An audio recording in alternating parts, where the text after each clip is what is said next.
প্রধানমন্ত্রীর সংবাদ সম্মেলন থেকে দেশ এবং জাতির প্রত্যাশিত কোনো বিষয় আমরা উঠে আসতে দেখি না, বরঞ্চ প্রধানমন্ত্রীর কথায় এমন কিছু মন্তব্য থাকে যেটা তার দলের নেতাকর্মীদের মধ্যে অসহিষ্ণুতা তৈরির পাশাপাশি সমাজের সহিংসতাকে উস্কে দেয় এবং প্রধানমন্ত্রীর কথায় বিদ্বেষপূর্ণ মন্তব্য থাকে, যেটা একটা রাষ্ট্রের সর্বোচ্চ নির্বাহী প্রধানের বক্তব্যে থাকা উচিত না। গতকালকেও সংবাদ সম্মেলনে প্রধানমন্ত্রী বিভিন্ন প্রশ্নের উত্তর দিতে গিয়ে যেই কথাগুলো বলেছেন যে যারা ভারতের সমালোচনা করে তারা নাকি পাকিস্তানের দালাল এবং এই দেশের স্বাধীনতা তারাই এনে দিয়েছেন। আমি প্রধানমন্ত্রী এবং আওয়ামী লীগের নেতাদেরকে পরিষ্কার করে বলতে চাই, আওয়ামী লীগের কোন একক নেতা কিংবা আওয়ামী লীগের কোন নেতা নেত্রীদের দয়ার দানে কিংবা তাদের একক কর্তৃত্বে একক সংগ্রামে বাংলাদেশ স্বাধীন হয় নাই। বাংলাদেশ স্বাধীন হয়েছে এদেশের গামছা মাথায় বাঁধা, লুঙ্গি পরা কৃষক, শ্রমিক, ছাত্র, দল মত নির্বিশেষে সকল মানুষের সম্পৃক্ততায় তারা দীর্ঘ ৯ মাস রক্তক্ষয়ী যুদ্ধ করেছে। সেই যুদ্ধে ভারত আমাদেরকে সহযোগিতা করেছে, ভারত ১ কোটি শরণার্থীকে আশ্রয় দিয়েছে, এটি সত্য। কিন্তু আপনারা যদি আরো সত্য অনুসন্ধান করেন, এই শরণার্থী শিবিরগুলোতে যে ডোনেশন করেছে শরণার্থীদের খরচের জন্য, তার বেশিরভাগ বহন করেছে মার্কিন যুক্তরাষ্ট্র। এমনকি প্রধানমন্ত্রী যে গর্ব করেছেন যে ভারত সৈন্য প্রত্যাহার করেছে, এখানে প্রধানমন্ত্রীর কোনো কর্তৃত্ব নাই, প্রধানমন্ত্রীর কোনো কৃতিত্ব নাই। সেই সময় প্রধানমন্ত্রী কোনো জাতীয় নেতা ছিলেন না, তার কোনো এখতিয়ার ছিলেন না। এটা সত্য, আমরা স্বীকার করি, সত্যের সাথে স্মরণ করি। তার বাবা বঙ্গবন্ধু শেখ মুজিবুর রহমান সেই সময়ে মানুষের শ্রদ্ধার পাত্র ছিলেন, মানুষ তাকে নেতা বানিয়েছিল তাদের অধিকার আদায়ের জন্য। তাই তিনি মানুষের পক্ষে কথা বলেছেন, জনগণের ভাষা বুঝে ভারতীয় সৈন্য প্রত্যাহার করার জন্য ইন্দিরা গান্ধীকে চাপ দিয়েছিলেন। শুধুমাত্র বঙ্গবন্ধুর কথায় কিংবা ইন্দিরা গান্ধীর সম্মতিতেই সৈন্য প্রত্যাহার হয়।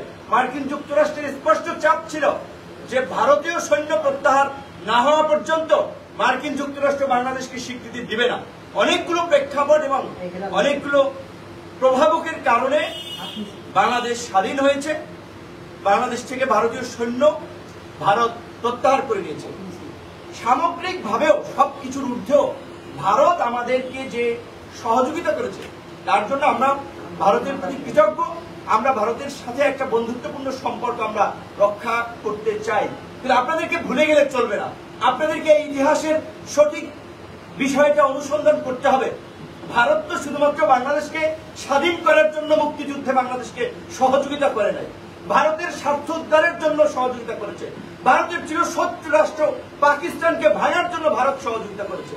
নিশ্চয় আপনারা জানেন, বাংলাদেশের যে উত্তর পূর্ব পার্টের যে নদীগুলো আছে, সেই নদীগুলো আপনার বিশেষ করে দেশ ভাগের পরেও ভারত পাকিস্তান সেই সময় আপনার সেইগুলো ব্যবহার করে কলকাতা কিংবা ভারত পাকিস্তান এই অঞ্চলে পণ্য পরিবহন হতো। 1965 সালে ভারত পাকিস্তান যুদ্ধের পরে ভারতের জন্য সেই নৌপথ ব্যবহার করা পাকিস্তান তখন বন্ধ করে দিয়েছে। 1971 সালের মুক্তিযুদ্ধের পরে 72 সালে প্রথম ভারত তার স্বার্থ আদায় করার জন্য বঙ্গবন্ধুর সাথে মিলে কিংবা বঙ্গবন্ধুকে দিয়ে সেই চুক্তি করিয়েছেন। প্রথম ভারতের সাথে চুক্তি বাংলাদেশের অভ্যন্তরীণ রুট ব্যবহার করে নৌ পরিবহন এবং বাণিজ্য চুক্তি। ভারত তার লাভের জন্য 65 পর ব্যবহার করতে পারে নাই, মুক্তিযুদ্ধের পরপরই তারা সেই ধান্দা হাসিল করার জন্য কিন্তু তারা ঠিকই কাজ করে গেছেন। আপনারা লক্ষ্য করবেন যে বাংলাদেশে এই দীর্ঘ 52 বছর 53 বছরে যে কয়টি দেশের স্বার্থ বিরোধী, দেশের স্বাধীনতা সার্বভৌমত্ব বিরোধী চুক্তি হয়েছে, তার সবকটি হয়েছে আওয়ামী লীগের আমলে। এবং আওয়ামী লীগ ঐতিহাসিকভাবে ভারতের সেবাদার, ভারতের দালাল, ক্ষমতায় থাকার জন্য তারা ভারতের দালালি করে, চাটুকারিতা করে, সেটা আজকে প্রমাণিত। এই সরকার এই যে গত 3 টার্ম ধরে ক্ষমতায় আছে, কি প্রক্রিয়ায় আছে, 4 টার্ম কিভাবে আছে সেটা আপনারা জানেন, আমরা সবাই জানি। এই 4 টার্ম ক্ষমতায় থাকার ফলে 2010 সালে তারা প্রথমে ভারতকে ট্রানজিট দেওয়ার জন্য চুক্তি করেছে। তার ফলে 11 সাল থেকে আখাউড়া বন্দর দিয়ে ভারতের পণ্য পরিবহন শুরু হয়েছে। 18 সালে ভারতকে ট্রানজিট এবং ট্রান্সশিপমেন্ট দেওয়ার ফলে ভারত চট্টগ্রাম এবং মংলা পোর্ট ব্যবহার করার জন্য অনুমতি পেয়েছে। বাংলাদেশ অভ্যন্তরীণভাবে তারা স্থলপথ নৌপথ ব্যবহার করে তাদের পণ্য পরিবহন করছে। তাদের পূর্বাঞ্চলীয় রাজ্যগুলোতে তারা আপনার অল্প সময়ের মধ্যে পণ্য পৌঁছে দিচ্ছে, তাদের স্বার্থ আদায় করছে। এবং এইবার যে প্রধানমন্ত্রী গিয়ে যে আবার চুক্তিটি করে আসলেন, বাংলাদেশের মধ্য দিয়ে ভারতকে রেল চলাচলের ট্রানজিট দেওয়া, ভারত এবং বাংলাদেশের ব্যবস্থাপনায় যৌথ স্যাটেলাইট পরিচালনা করা।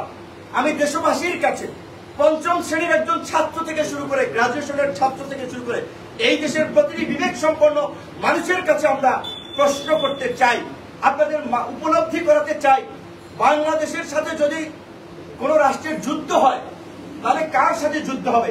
সীমান্তবর্তী দেশ হিসেবে মিয়ানমার এবং ভারতের সাথে যুদ্ধ হবে। তাহলে নিশ্চয়ই বাংলাদেশের সামরিক এবং কৌশলগত নিরাপত্তার ক্ষেত্রে ভারত এবং মিয়ানমারের প্রশ্নে আমাদের একটা জাতীয় ঐক্য, একটা জাতীয় সংলাপ, একটা জাতীয় সমঝোতার দরকার ছিল। অথচ আওয়ামী লীগ বঙ্গোপসাগরে ভারতের নজরদারি থেকে শুরু করে বাংলাদেশের অভ্যন্তরীণ সমস্ত নৌ স্থল পথে ট্রানজিট দেওয়া শুরু করে এখন আকাশ পথেও স্যাটেলাইট দিয়ে নজরদারি করার সমস্ত আয়োজন তারা করে বাংলাদেশকে ভারতের পেটে ঢুকিয়ে দেওয়ার একটা বন্দোবস্ত করছে। এইটা কি কোনো দেশ করতে পারে? এই রকমের একটা প্রতিবেশী দেশ, আমরা যতই অসাম্প্রদায়িকতার কথা বলি, আমরা যদি সৌহার্দ্যের কথা বলি, ভারত পৃথিবীর বুকে তারা একটা হিন্দু রাষ্ট্র হিসেবে ভারতকে কায়েম করতে চায় নরেন্দ্র মোদীর সরকার। সেই ক্ষেত্রে তাদের প্রধান এইখানে বাংলাদেশের মতো একটা মুসলিম সংখ্যাগরিষ্ঠ রাষ্ট্রকে তারা প্রতিবন্ধকতা হিসেবে দেখছে। বাংলাদেশের আলেম ওলামাদের থেকে শুরু করে বাংলাদেশের এই ইসলামী মূল্যবোধের রাজনৈতিক নেতৃবৃন্দকে গুম করা, হত্যা করা থেকে শুরু করে এমন কোন কর্মযজ্ঞ এবং মিশন নাই যা ভারত নেয় নাই। বঙ্গবন্ধু শেখ মুজিবুর রহমানের হত্যাকাণ্ড ভারত ঘটিয়েছে, জিয়াউর রহমানের হত্যাকাণ্ড ভারতীয় র ঘটিয়েছে, এবং এই যে আজকে বাংলাদেশের আরেকজন অবিসংবাদিত নেত্রী বেগম খালেদা জিয়াকে মৃত্যুর দুয়ারে ঠেলে দিয়েছেন চিকিৎসা ব্যবস্থার নামে, জেলখানায় নিয়ে তার খাবারের সাথে বিষ মিশিয়েছে, এটা তার নেতাকর্মীরা বলছে। এইভাবে আজকে তাকে মৃত্যুর দুয়ারে ঠেলে দিচ্ছে। বাংলাদেশের জাতীয়তাবাদী ইসলামী মূল্যবোধ সম্পন্ন সমস্ত নেতৃবৃন্দকে ভারত সরিয়ে দিয়ে আজকে শেখ হাসিনা এবং ওবায়দুল কাদেরদের মতো লেন্দুক দর্জিদেরকে দিয়ে ভারত আজকে বাংলাদেশ পরিচালনা করতে চায়। তাই আমাদের আহ্বান বাংলাদেশের জনগণের প্রতি, বাংলাদেশের তরুণদের প্রতি, ভারতের সাথে স্বাধীনতা সার্বভৌমত্ব বিরোধী সকল চুক্তির বিরুদ্ধে দাঁড়ান। আওয়ামী লীগের কাছে আমরা পরিষ্কারভাবে বলতে চাই, বলে দিতে চাই, অনতিবিলম্বে ভারতের সাথে হওয়া সকল অন্যায্য চুক্তি, স্বাধীনতা সার্বভৌমত্ব বিরোধী চুক্তি বাতিল করতে হবে। এতদিন যা করেছেন, এতদিন বাংলার তরুণরা রুখে দাঁড়ায়। আজকে আমাদের মতো তরুণরা দেশের স্বাধীনতা সার্বভৌমত্ব রক্ষার জন্য প্রয়োজনে দ্বিতীয় মুক্তিযুদ্ধ করবে, প্রয়োজনে অস্ত্র হাতে তুলে নেবে। বাংলাদেশের আপনার ইঞ্চি ভূমি ব্যবহার করে ভারতের রেল বাংলাদেশের মধ্যে দিয়ে চলতে দেওয়া হবে না। প্রয়োজনে আমরা দেশবাসীকে অনুরোধ জানাবো, এই সরকার যদি রেল আপনার পথ দেওয়ার বন্দোবস্ত করে, বাংলাদেশের কৃষক, শ্রমিক, আপামার জনতা মুক্তিযুদ্ধের মতো ওই রেল লাইন জ্বালিয়ে দিতে হবে, পুড়িয়ে দিতে হবে। বাংলাদেশের মধ্যে দিয়ে বাংলাদেশের স্বাধীনতা সার্বভৌমত্বকে বিপন্ন করে ভারতীয় কোন রেল লাইন বাংলাদেশে চলবে না। আপনাদেরকে আরো দুটো বিষয় বলতে চাই। আপনারা জানেন যে বাংলাদেশের রূপপুর পারমাণবিক বিদ্যুৎ কেন্দ্র একটি স্পর্শকাতর স্থাপনা। এই স্থাপনাটি করেছে রাশিয়া, কিন্তু এর মেইনটেনেন্সের জন্য, টেকনিক্যাল সাপোর্টের জন্য ভারত এই যা ম্যানেজমেন্ট করতেছে। এই যে পারমাণবিক যারা বিজ্ঞান পড়ছেন তারা জানেন, সংক্ষেপে বললে পারমাণবিক এই বিক্রিয়াগুলো হচ্ছে আপনার একটা অণু বা পরমাণু ভেঙে দুইটা হয়, দুইটা ভেঙে চারটা হয়, যেটাকে বলে একটা চেইন বিক্রিয়া, এটা একটা বাড়তেই থাকে। এই পারমাণবিক দুর্ঘটনা যদি বাংলাদেশে ঘটে, বাংলাদেশের ম্যানেজমেন্ট করার সক্ষমতা নাই। আবার সেই ম্যানেজমেন্টের দায়িত্ব দিয়েছে বাংলাদেশের চিরশত্রু ভারতের হাতে। আমরা অবশ্যই বলছি যে ভারতের প্রতি মুক্তিযুদ্ধের কারণে আমরা কৃতজ্ঞ, আমরা একটা বন্ধুত্বপূর্ণ সম্পর্ক গড়ে তুলতে চাই, কিন্তু ভারত 53 বছরে বাংলাদেশকে কি কোনো সেই মর্যাদা দিয়েছে? ভারত প্রতিবেশী অনেক দেশকে তাদের জাতীয় দিবসের অনুষ্ঠানে অতিথি করেছে, বাংলাদেশের কোন রাষ্ট্রপ্রধানকে কি অতিথি করেছে? বরঞ্চ আমরা এবার দেখলাম যে প্রধানমন্ত্রী শেখ হাসিনা যখন দিল্লি গিয়েছেন, নিউজ 18 থেকে শুরু করে অনেক পত্র পত্রিকা লিখছেন বাংলাদেশের মুখ্যমন্ত্রী এয়ারপোর্টে অবতরণ করছেন। তো আমরা প্রধানমন্ত্রীকে স্পষ্ট ভাষায় বলে দিতে চাই, আপনি তো পঞ্চমবার এই প্রধানমন্ত্রী, তো কাজে আপনার হয়তো একটা অনাগ্রহ তৈরি হতে পারে যে 5 বার তো প্রধানমন্ত্রী হইলাম, আর কি হব।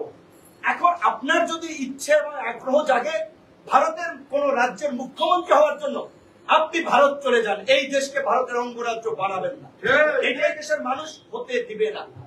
একই সাথে আজকে আপনারা লক্ষ্য করেছেন শুধুমাত্র ভারতের সাথে এই অন্যায্য এবং অসম চুক্তি, এই যে স্বাধীনতা সার্বভৌমত্ব বিপন্ন হচ্ছে সেটি না, দীর্ঘ 1.5 দশকের রাজনৈতিক সংকট, দেশে অর্থনৈতিক, সামাজিক, সাংস্কৃতিক চরম সংকট।